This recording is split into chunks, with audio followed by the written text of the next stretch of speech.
Good morning students.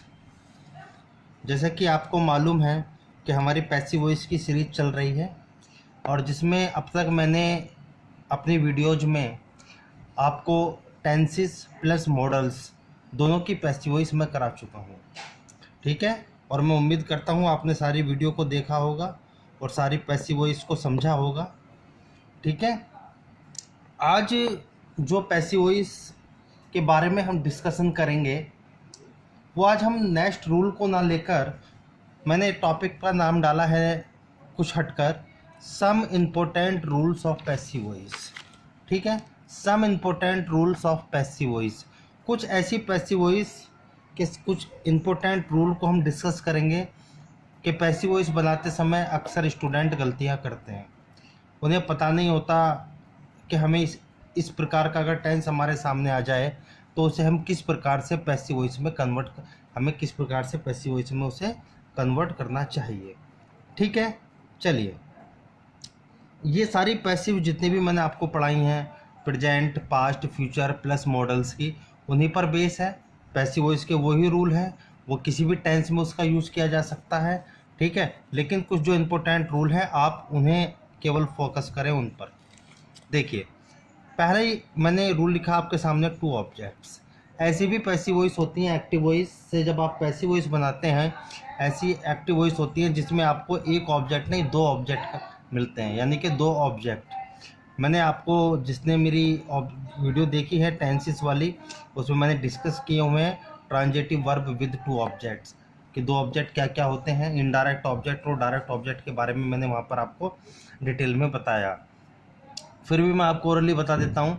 देखिए, object मेरे पास दो प्रकार के होते हैं, एक इनडायरेक्ट ऑब्जेक्ट और दूसरा डायरेक्ट ऑब्जेक्ट। यानी कि जितने भी आपके प्रोनाउंस होते हैं, जैसे आई का ऑब्जेक्ट मी होता है, ही का हिम होता है, सी का हर होता है, दे का दैम होता है, वी का अस होता है, ये सारे ऑब्जेक्ट आपके इनडायरेक्ट ऑब्जेक्ट कहलाते हैं। बाकी के जितने भी ऑब्जेक्ट बचे वो सारे के सारे ऑब्जेक्ट आपके डायरेक्ट ऑब्जेक्ट होते हैं।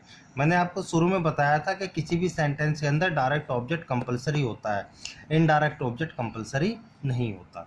ठीक है, अगर आपको दोनों प्रकार के दोनों ऑब्जेक्ट एक ही सेंटेंस में दिए हों और आपसे पैसिव वॉइस बनवाए, तब आपको क्या करना है, आप चाहो तो दोनों ही ऑब्जेक्ट को सब्जेक्ट बनाकर पैसिव वॉइस बना सकते हो।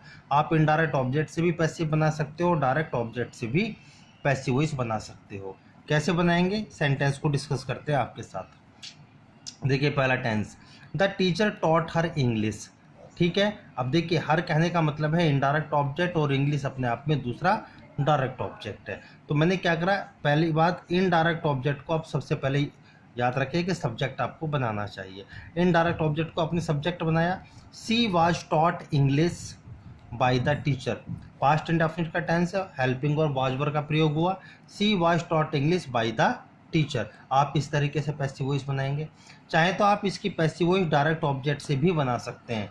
अगर आप डायरेक्ट ऑब्जेक्ट से पैसिव वॉइस बनाएंगे तब आपको क्या करना पड़ेगा, जो इनडायरेक्ट, यानी कि अगर आप डायरेक्ट ऑब्जेक्ट से पैसिव वॉइस बनाते हैं तब आपको इनडायरेक्ट ऑब्जेक्ट से पहले प्रेपोजिशन टू या फोर का प्रयोग कंपलसरी करना है।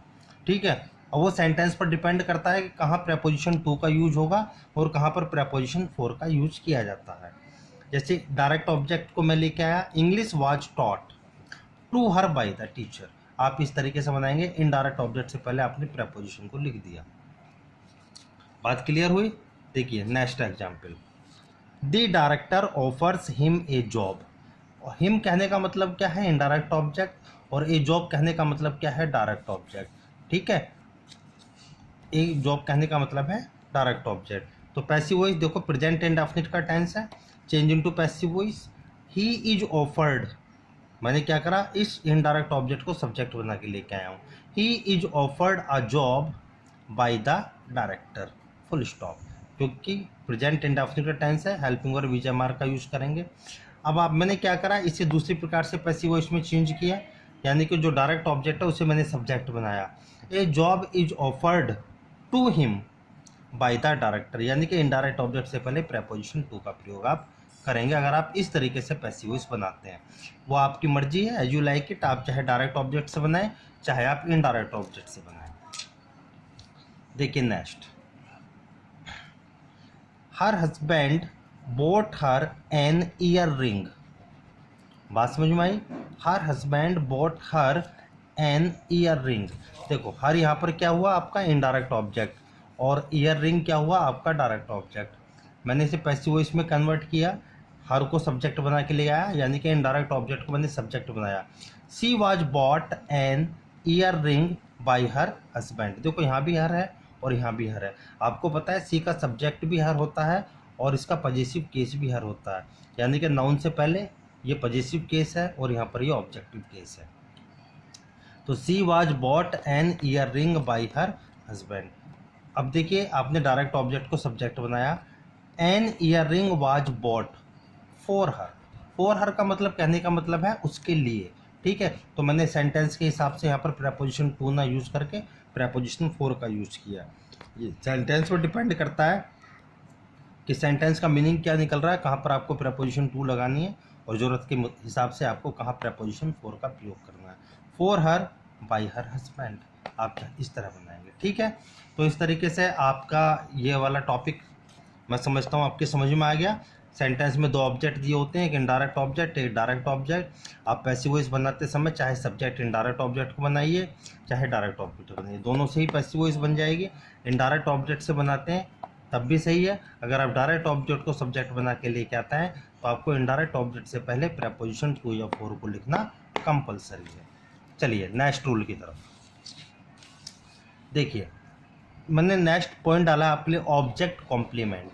ये ऑब्जेक्ट कॉम्प्लीमेंट क्या होते हैं, आपको जिसने मेरी वीडियो देखी है वर्ब की तो उसे ज़रूर पता होगा कि सब्जेक्ट कॉम्प्लीमेंट क्या होता है और ऑब्जेक्ट कॉम्प्लीमेंट क्या होता है। जब भी तो मैं कहता हूँ कि जब मैंने टेंसेस पढ़ाए थे, मैंने वर्ब पढ़ाई थी, तो मैंने हर चीज़ डिटेल में बताई थी। जिसने वीडियो को मिस किया है तो शायद उसे मालूम ना हो कि ऑब्जेक्ट कॉम्प्लीमेंट होता क्या है, लेकिन फिर भी मैं आपको बता देता हूँ। देखिए ऑब्जेक्ट कॉम्प्लीमेंट का केस अगर सेंटेंस के अंदर आता है तब आपको क्या करना है। मैंने यहाँ रूल लिखा हुआ है कि कुछ सेंटेंस में ऑब्जेक्ट के साथ कॉम्प्लीमेंट आता है तो पैसिव वॉइस बनाते समय ऑब्जेक्ट को सब्जेक्ट बनाते हैं, कॉम्प्लीमेंट को नहीं। यानी कि हमेशा याद रखना ऑब्जेक्ट को सब्जेक्ट बनाया जाता है, लेकिन सब जो सेंटेंस का जो ऑब्जेक्ट का कॉम्प्लीमेंट होता है उस कॉम्प्लीमेंट को हम सब्जेक्ट नहीं बनाते, ठीक है। अब यानी कि ऑब्जेक्ट कॉम्प्लीमेंट का मतलब क्या हुआ कि ऐसा ऑब्जेक्ट ऐसा कॉम्प्लीमेंट जो आपको ऑब्जेक्ट की ही इंफॉर्मेशन दे, जो ऑब्जेक्ट है वही कॉम्प्लीमेंट होगा, ठीक है। यानी कि ऑब्जेक्ट की ही इंफॉर्मेशन देने वाला शब्द ऑब्जेक्ट कॉम्प्लीमेंट कहलाता है। देखो जैसे पहला सेंटेंस, दे इलेक्टेड हिम सेक्रेटरी। बड़े ध्यान से देखें, दे इलेक्टेड हिम सेक्रेटरी, ठीक है। अब देखो कुछ वर्ब ऐसी होती हैं, ठीक है, जैसे इलेक्ट है, अपॉइंटेड है, ठीक है, मेक है, तो ऐसी वर्ब हैं जिनके साथ ऑब्जेक्ट कॉम्प्लीमेंट का यूज किया जाता है। अभी सेंटेंस को देखें, दे इलेक्टेड हिम सेक्रेटरी, तो यहाँ पर ये जो हिम है ये तो आपका इनडायरेक्ट ऑब्जेक्ट है, लेकिन ये जो सेक्रेटरी है ये आपका डायरेक्ट ऑब्जेक्ट नहीं है। कुछ बच्चे इसे डायरेक्ट ऑब्जेक्ट समझने की गलती कर देते हैं और इसी से पैसिव वॉइस को शुरू कर देते हैं, तब पैसिव वॉइस में आप गलती करेंगे। ये जो सेक्रेटरी है यहाँ पर ऑब्जेक्ट कॉम्प्लीमेंट है। क्या है? Object complement. कैसे ऑब्जेक्ट कॉम्प्लीमेंट है जरा देखिए, जो हिम है वही सेक्रेटरी है, जो सेक्रेटरी है वही हिम है, यानी कि हिम जो है ये इसी की इन्फॉर्मेशन इसको दे रहा है। बात समझ में आई? यानी कि उन्होंने उसे इलेक्ट किया, क्या इलेक्ट किया? उसे सेक्रेटरी। जो हिम है वही सेक्रेटरी है, जो सेक्रेटरी है वही हिम है, यानी कि इस ऑब्जेक्ट का ये कॉम्प्लीमेंट है। जब पैसिव वॉइस आप बनाएंगे तो आपको याद रखना है कि आपको जो कॉम्प्लीमेंट होता है उसे सब्जेक्ट बनाकर नहीं लाना, केवल ऑब्जेक्ट को ही सब्जेक्ट बनाना है। वो गलती मत कर देना जैसे वो कभी आप इसे डायरेक्ट ऑब्जेक्ट समझने की गलती कर दें। ये ऑब्जेक्ट कॉम्प्लीमेंट होता है, ठीक है। देखिए तो इसकी पैसिव वॉइस बनेगी, हिम को आप सब्जेक्ट बनाएंगे, he was elected secretary by them. बात समझ में आई? देखिए next example, we appointed him cashier. देखो हमने अपॉइंट किया उसे, हिम, उसे क्या अपॉइंट किया? कैशियर। जो हिम है वही कैशियर है, जो कैशियर वही हिम है, यानी कि हिम इसकी इन्फॉर्मेशन दे रहा है और ये इसकी इन्फॉर्मेशन दे रहा है। ये दोनों एक ही हैं, हिम ही कैशियर है, कैशियर ही हिम है। इसका मतलब ये हिम का ऑब्जेक्ट कॉम्प्लीमेंट है, तो इस कॉम्प्लीमेंट को आप सब्जेक्ट नहीं बनाएंगे, हिम को आप सब्जेक्ट बनाएंगे। He was appointed, past indefinite का टेंस है, ही वाज अपॉइंटेड कैशियर आप चाहें तो लास्ट में लिख दें एजेंट के रूप में बाय अस। चलिए स्टूडेंट्स आगे, तो आपने दो प्रकार के रूल को फॉलो किया। पहला जिसमें आपको डायरेक्ट ऑब्जेक्ट और इनडायरेक्ट ऑब्जेक्ट मिले, और सेकंड रूल ऑब्जेक्ट कॉम्प्लीमेंट। देखिए थर्ड रूल की तरफ चलते हैं पैसिव वॉइस के। थर्ड रूल में मैंने लिखा है वर्ब प्लस प्रेपोजिशन, यानी कि ऐसी वर्ब होती हैं जब वर्ब के बाद आपको प्रेपोजिशन दी जाए, तब उस प्रेपोजिशन को आप किस तरीके से यूज़ करेंगे, यानी कि उस प्रेपोजिशन को आप वर्ब के साथ ही लिखेंगे, आप उससे अलग नहीं करेंगे, वर्ब से अलग उस प्रेपोजिशन को नहीं करेंगे। मैंने एक्टिव वॉइस का स्ट्रक्चर लिखा हुआ है, ऐसा स्ट्रक्चर आपको मिलता है, पहले सब्जेक्ट फिर वर्ब और फिर वर्ब के बाद में कोई ना कोई प्रेपोजिशन लिखी होती है, उसके बाद में आपको ऑब्जेक्ट लिखा मिलता है। अगर हम उसे पैसिव वॉइस में कन्वर्ट करें तो पहले पैसिव सब्जेक्ट आएगा, फिर ऑक्सिलरी वर्ब जो भी आपको है जिस भी टेंस के अकॉर्डिंग वर्ब का यूज किया जाएगा, प्लस मेन वर्ब की थर्ड फॉर्म यूज करेंगे, उसके बाद आप थर्ड फॉर्म के बाद ही प्रेपोजिशन को लिखेंगे, यानी कि वर्ब के बाद ही प्रेपोजिशन लिखी जाती है, प्लस बाय और प्लस पैसिव ऑब्जेक्ट। क्लियर है? देखिए फॉर एग्जाम्पल, ठीक है, पहला द जज इंक्वायर्ड इनटू द केस।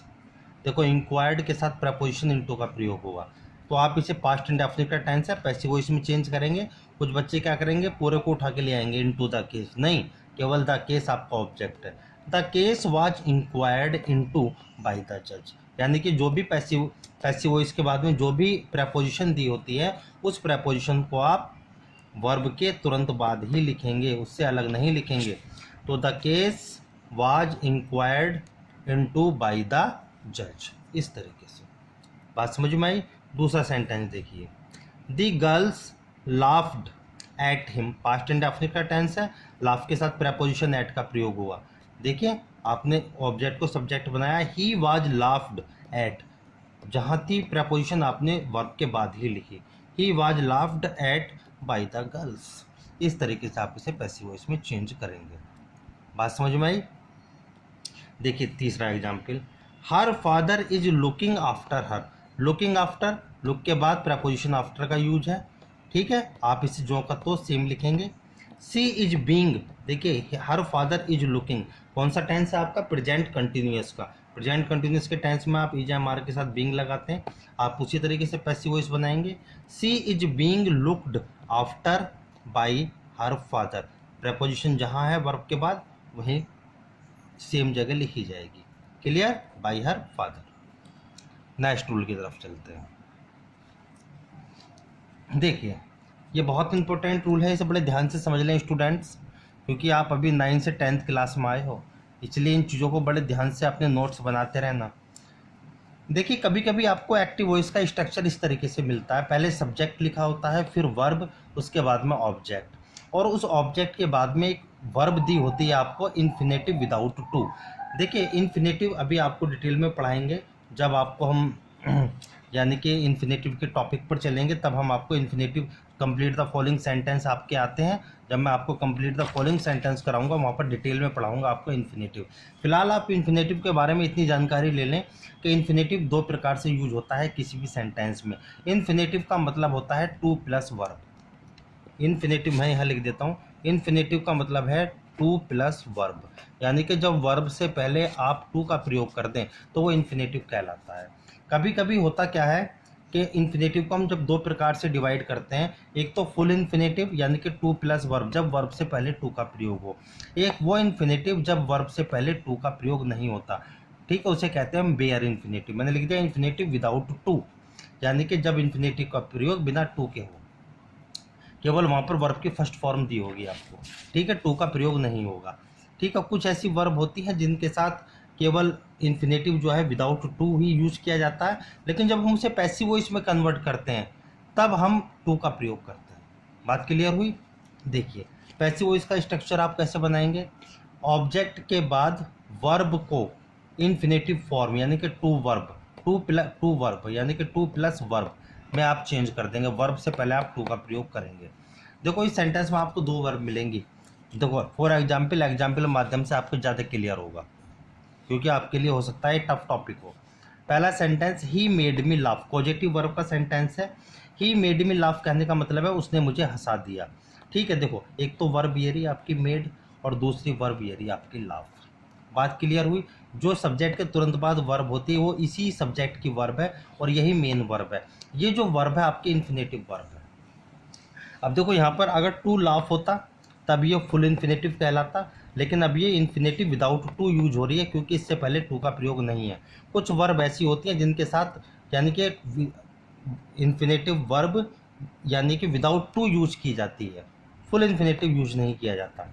ठीक है, जब आप इसे पैसिव वॉइस में चेंज करेंगे तो इस वर्ब से पहले आपको टू को लिखना पड़ेगा।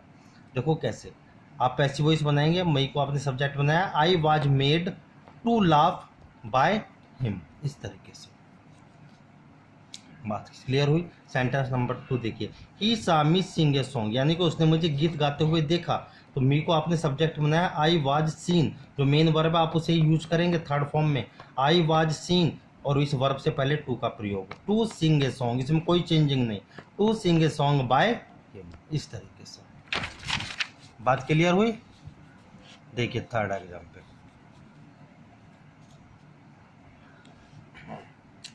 We saw him run away, we saw him run away. देखो ठीक है, ये आपका ऑब्जेक्ट है, ये आपकी दूसरी वर्ब आ गई। तो यानी कि इस ऑब्जेक्ट को आपने सब्जेक्ट बनाया, ही वाज सीन, इसी वर्ब को आप थर्ड फॉर्म में चेंज करेंगे, ही वाज सीन, और इसे फुल इन्फिनेटिव में दिखाएंगे वर्ब को, to run away by, we का ऑब्जेक्ट अस, बाय अस। ठीक है स्टूडेंट्स, तो इस तरीके से आज मैंने पैसिव वॉइस के कुछ रूल हैं जो आपके साथ डिस्कस किए। नेक्स्ट वीडियो में एक दो रूल और आपके साथ डिस्कस करूंगा, फिर आपकी पैसिव को मैं आगे लेकर चलूंगा। ठीक है, थैंक यू स्टूडेंट्स। आप वीडियो को लाइक कर दिया करें ताकि मुझे पता लग जाए कि कितने स्टूडेंट्स वीडियो को लाइक कर रहे हैं और कितने स्टूडेंट मेरी वीडियो को देख रहे हैं। Thank you.